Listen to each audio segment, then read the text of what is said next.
Everybody, and welcome to another video for Compliance with Kudzai. So glad that you are here watching it. Thank you again for always supporting, commenting, liking the video, and subscribing to the channel. Your support is much appreciated. So I'm going to keep the videos coming.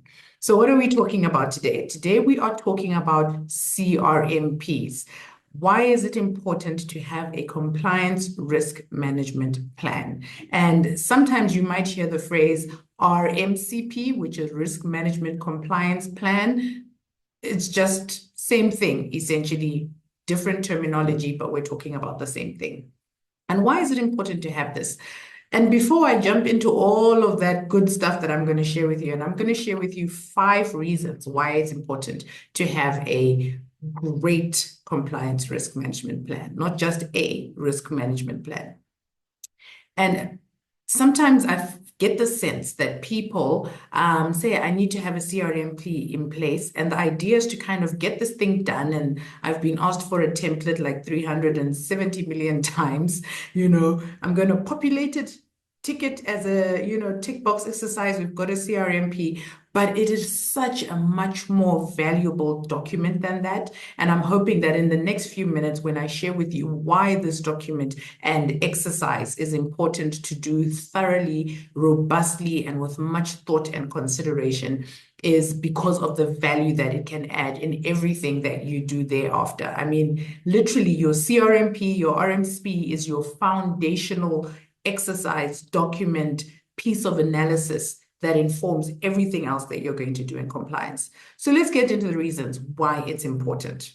Reason number 1, your RMCP, your CRMP is how you identify your risks, because that is the first step in the process.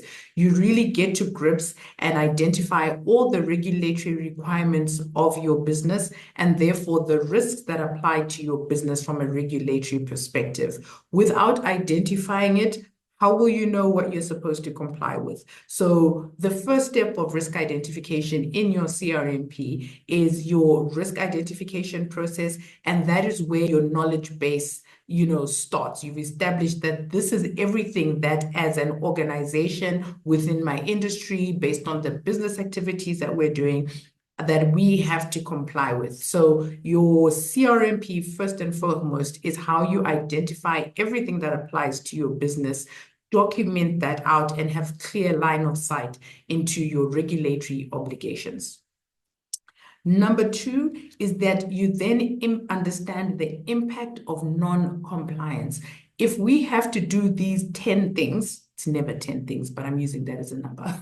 If we understand that these are the 10 things that as a business we need to comply with, the next step is to say, now, what is the impact if we fail to comply with this? Is this a penalty in terms of, 500 Rand, 1 million Rand, 10 million Rand, a billion Rand? What is the size of the penalty that we can get? Is there a loss of license or to operate that might be applied to failure to comply with certain things?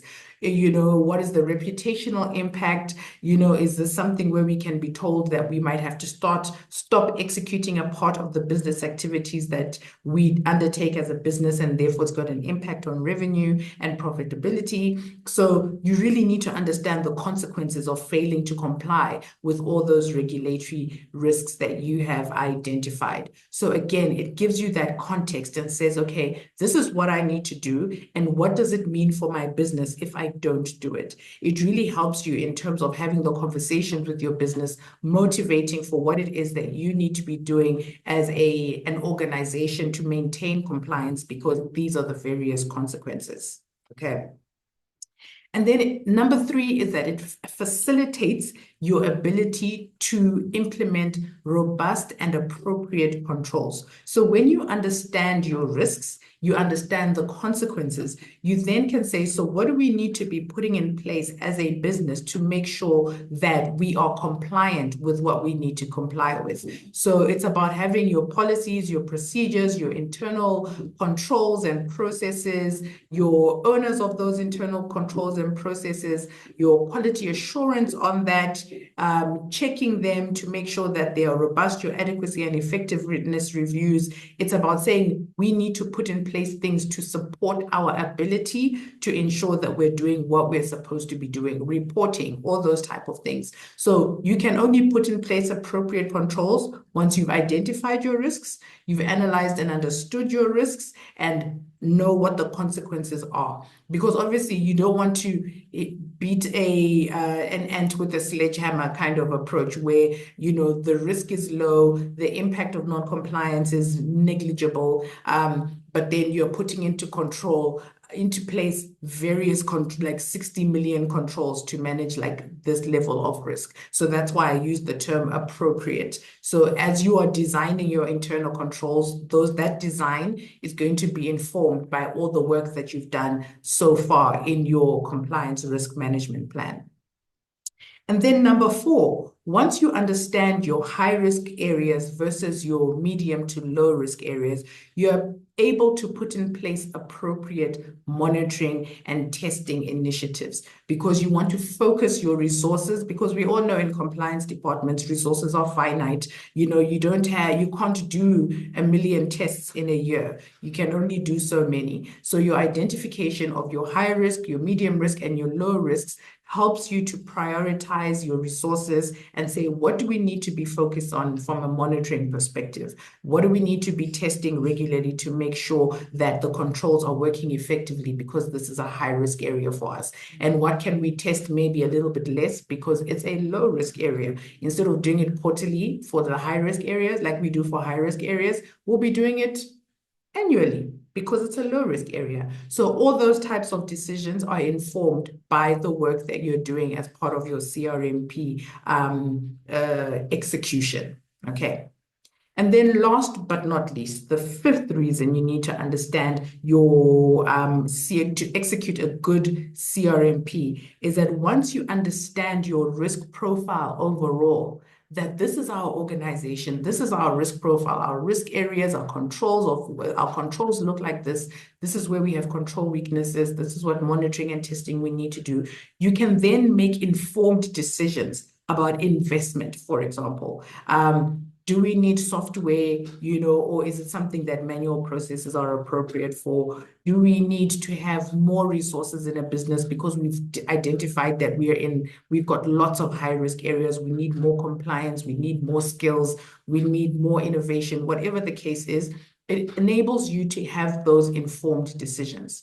So don't just take your CRMP and say, oh, it's an exercise, I'm documenting a reg universe, I'm doing risk ratings, and then boom, done. I've got something to show a regulator if they ever come and do an inspection. One and done. No.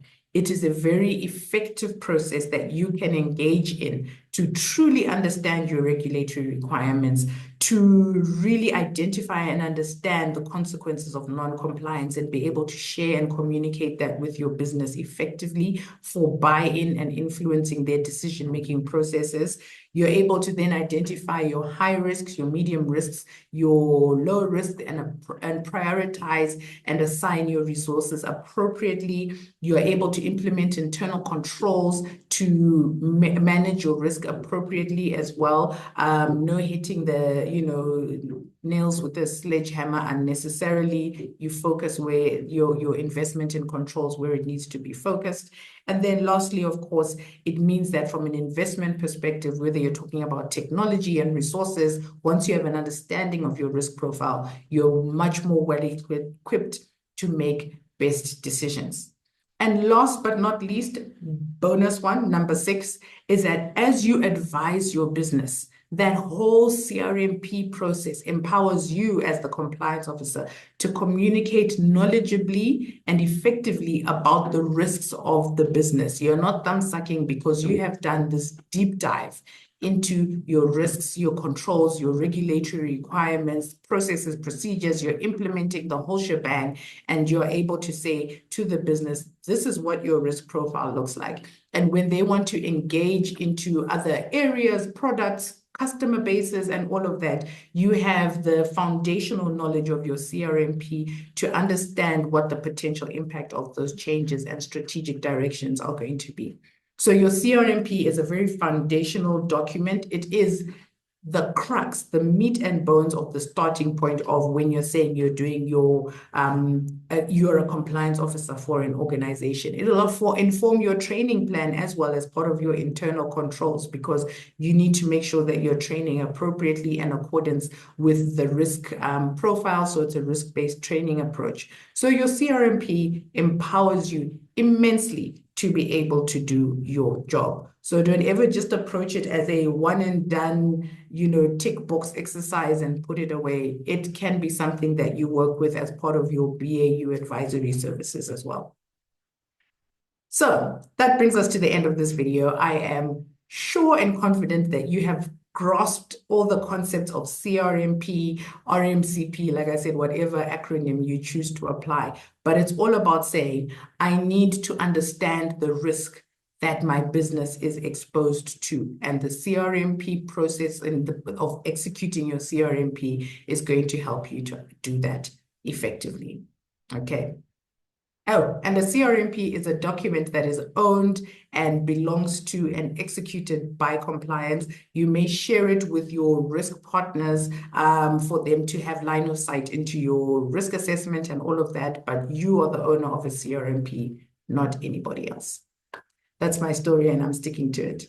Okay, thanks for watching this video, guys. I really appreciate you and the support for the channel that you always show. I look forward to bringing you a brand new video very soon. Let me know what you think of this in the comments. And if you have any questions, concerns, comments, I'm happy to hear you out. Bye.